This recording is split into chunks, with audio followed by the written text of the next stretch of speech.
Hey everybody, Dr. Mike Sevilla here, reporting from the DoYo Live Marketing Conference here on the campus of Youngstown State University. You can see the welcome sign back here, and I'm speaking here today, and was able to chat with some people here as well. So go to doyolive.com. You can also follow the conference at #DoYoLive. I hope to be chatting with some people, recording it, putting it up here on social media. So hope you're able to check it out, and we'll talk to you all very soon. All right, and I'm going to go ahead and hit record in 3, 2. Ladies and gentlemen, I am Nate Riggs, and this is the Digital Skillscast. Welcome back to the show and to our very first shot at doing a live remote podcast reporting. This is really kind of a very interesting project for us. We are coming to you straight from DoYo Live 2017 in Youngstown, Ohio. If you're a first-time listener to the show, you already probably know the deal a little bit. Each week I interview a new guest who's working to close the digital skills gap, and that can be professors, school administrators, or other business leaders who are lighting the path to how their industry is going to go through digital transformation, because all industries are going through this right now.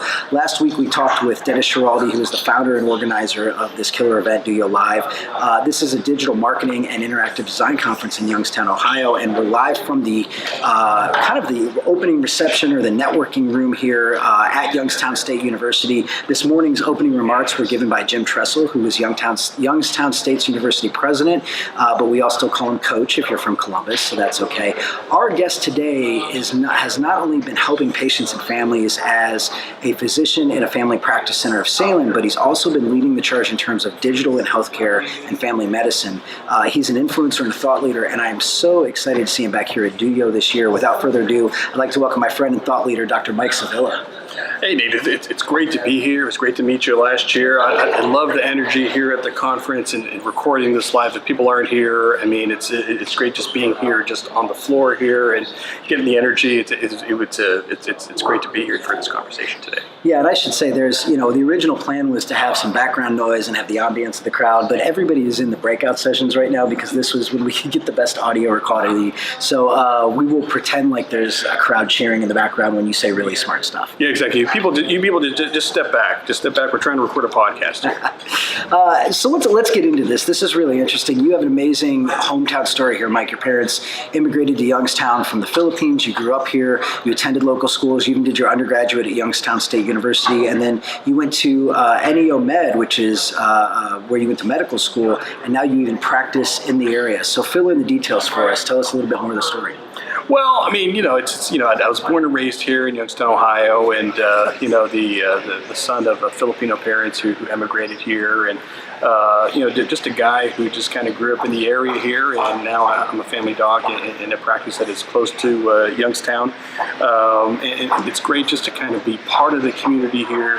It was great to be contacted by Dennis to be a speaker here at the marketing conference. I love being a small town doc, and we'll probably get into that a little bit more. But I love taking care of patients, and this is something that I really feel like I'm really passionate about, taking care of patients. I think this is something I was really born to do. I mean, so what is it about this area? There's something in the water in Youngstown where, this was a town that was hit really, really hard in the recession. And now you come up here and I say, hey, we'll go to this conference in Youngstown. And everybody's like, there's a conference in Youngstown?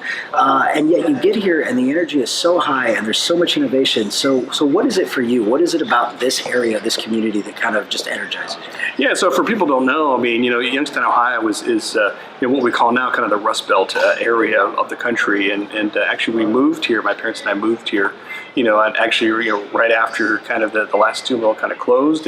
But the energy that you have here, especially that it kind of has its origins here at the university, and with Coach Jim Tressel, trying to bring back the downtown, bring back the community. There's a lot of hope here in northeastern Ohio, and we're just feeding on that energy. There's a lot of people who have belief in our community, belief that we can try to bring it back to where it was, back 20, 30, 40 years ago. And it's great to be a part of that, and I'm glad that I'm seeing patients here. I'm glad to be a part of that. I'm glad to have a business here in Youngstown, Ohio. It's really amazing, especially to come back this year and see all the construction that's happening. There's buildings that are getting new windows and being renovated, but you actually travel all over the world and you help other physicians develop social media literacy. And I think that's fascinating too. So you started blogging as an anonymous writer in 2006 with the Dr. Anonymous blog. And tell us, what was the angle here in terms of your content? What were you trying to accomplish? Well, it was actually, I started blogging, back in 2005. And I was kind of curious about what was there physicians out there using kind of this blogging platform to kind of tell their own story. And back in 2005, which is a decade ago, the culture back then, Nate, was the physicians and the medical professionals, they were blogging anonymously because we didn't actually really know what the repercussions of that was. And when I did that back then, I did that basically kind of as a venting type of platform. I did talk about patients, which I don't recommend now. I talked about insurance companies, I talked about attorneys, I talked about all that kind of stuff. But kind of as in my evolution is that if I really wanted to make an impact on my vertical, on my industry, I really had to come out as myself and Dr. Mike Sevilla and all that kind of stuff. But back then, it was we really didn't know. It was really kind of the Wild West, and it's really kind of weird to say that it was 10 years ago. But a lot has happened since then, and I'm really glad that the medical community is slowly embracing this digital communication and social media. They're very reluctant about that, and that's how I do all my speaking. But I'm very hopeful that physicians and hospitals and providers are going to use digital communication and social media to talk about health and medicine and all that.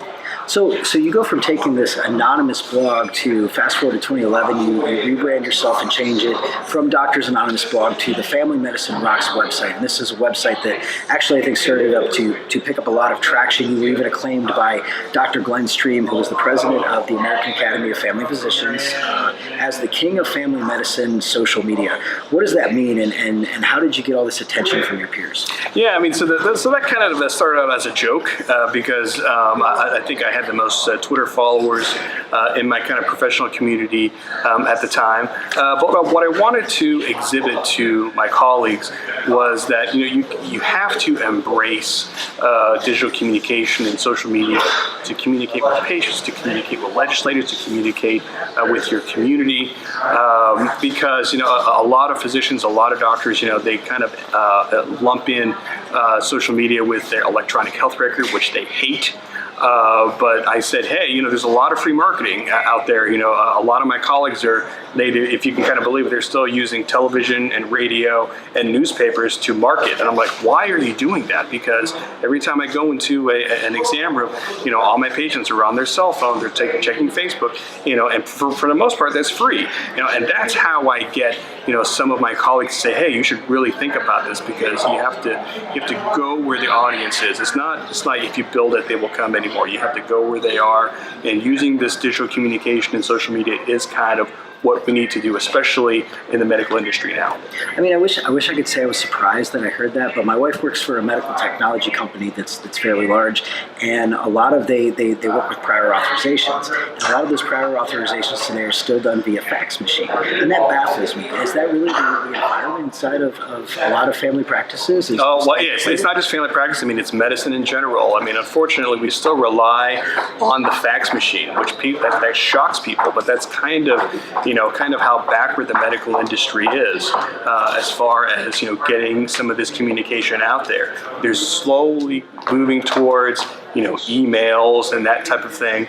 But yeah, faxes are still a thing, and my part in my industry now is to be an evangelist and to say, hey, you doctors and offices and hospitals, you need to use digital communication and social media, for those purposes.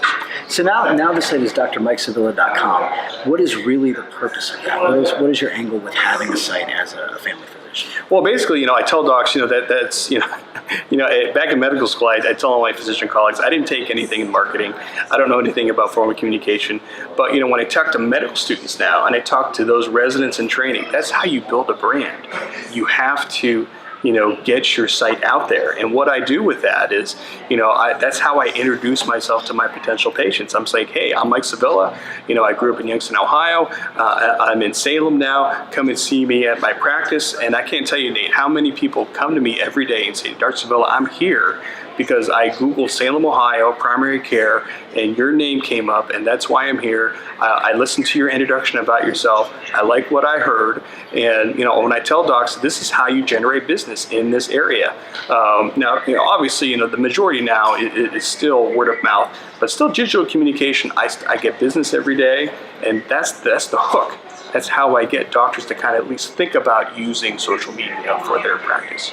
So these are the really positive aspects of social media, digital in medicine, and yet there's a really scary side. So we have the privilege of working with some clients in New York City that are a clinic, and so we've gotten very familiar with patient health information and HIPAA compliance and all the regulatory things that go around that. So what are the largest threats? And when you talk about the medical industry as a whole going through digital transformation, really getting away from fax machines and trying to go to newer platforms, what are some of the major risks and threats? Yeah, so when I get asked to do talks, I've done talks all over the nation. I've been associated with the Mayo Clinic social media network, and usually when I go to talk to docs, that's the only thing that they want to hear about is the dangers. And the main thing that really is a hindrance to using some of this stuff are things like liability. Am I going to be sued for putting up this? What's the payment? I want to use email. I want to use digital communication to communicate with my patients, but what's the payment? What's the compensation model about that? And that really hasn't been worked out yet. So those are the major things. I have a lot of examples in my talks where physicians, they think they anonymize, talking about patients, but they get found out, they get fired and all that kind of stuff. So that's really kind of the hesitancy about that. Physicians are really hesitant about getting sued, so they don't want to use this stuff at all. So, as far as getting sued, liability, and how they're going to get paid for it, those are the big two things that I think are holding back more physicians from using social media. So this is a little bit off script, but one of the things we've encountered that I think is fascinating is that we obviously have to be very protective with patient health information online, even down to how that information is transferred via the web in terms of security. And yet that patient can still go onto Yelp and review their experience with physician and name names and talk about diagnosis and treatment. And you can call Yelp and say, hey, we have to take that down because it's HIPAA compliant, and yet Yelp says, no, we don't have to take that down. Where does the line get really gray and fuzzy in terms of what patients share online about their own medical procedures and health versus physicians? And talk a little bit about that. Yeah, so when I talk at conferences, if people don't know already, there's this whole e-patient movement out there where patients are really taking charge of their own medical diagnosis, which I think is great. They call them like electronic patients, empowered patients, that type of thing, and they have the power to put that on physician rating sites. And when I go and talk to physicians, I tell them, you Google your name. Usually it's not like your family, your physician of the year award. It's usually a physician rating site. And unfortunately, First Amendment or whatever, they're not able to take that down. I've had physicians who have tried to sue, the Yelp and all that kind of stuff to take it down. They're not able to take it down. So that's a real challenge for physicians. And what I tell physicians is, you're going to have to be a little bit of an advocate for yourself. When I tell physicians, when you go to something like Amazon, they're going to read the ratings, and they're going to throw out the really good ones, they're going to throw out the really bad ones. They're going to see kind of what's in the middle. And you kind of have to see what your social media reputation is. Then Google your name, see what's out there. And if there's something that is negative out there, the only way to do that is to kind of balance that out. Ask your patients, not to give you a good rating, but to give you an honest rating. And when I've seen that, whether it's on Google, whether it's on LinkedIn, whether it's on other type of physician rating sites, physicians need to do that. And I tell that to, physicians are on Yelp, clinics are on Yelp, hospitals are on Yelp, even like nurse practitioners. Even I tell even those in residency training, you're on Yelp as well. You have to know what your social media footprint is. You have to be proactive and not reactive to try to keep your reputation up, because that is your business and you have to know about that.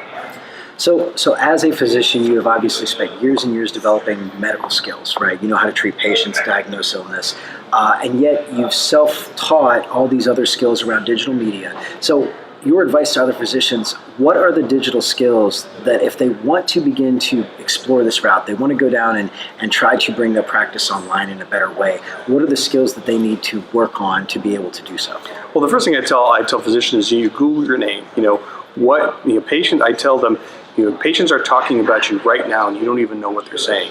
So Google your name, what it is. If you're not on social right now, the number one thing, I have physicians sign up for LinkedIn anecdotally, and I think it still happens now, that kind of rises to the top of the search engines. And you can put your correct information on. I have a lot of physicians that tell me when I Google my name that this is an office that I was in 2 years ago and it's the wrong information.